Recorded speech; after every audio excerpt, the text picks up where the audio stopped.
Praise the Lord. Welcome back again to another episode of the Journey Through Apostolic Successions.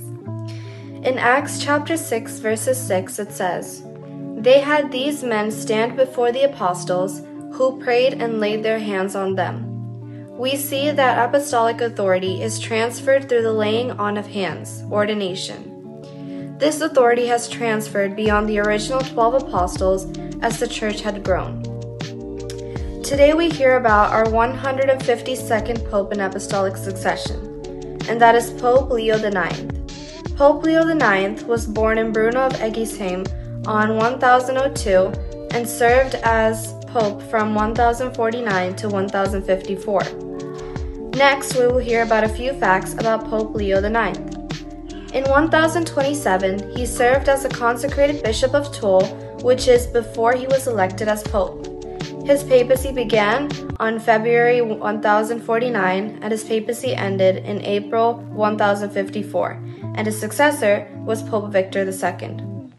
When the papacy was vacant in 1048, Bruno's cousin, Emperor Henry III, proposed him as the next pope.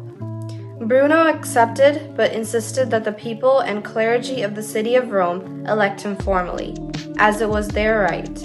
They did this, and in 1049 he was consecrated pope with the name of Leo IX. Some of the contributions are that Pope Leo IX began immediately to hold synods which called for clerical reforms such as the abolition of simony, marriage among the clergy, concubinage, and secular ruler appointments of church offices.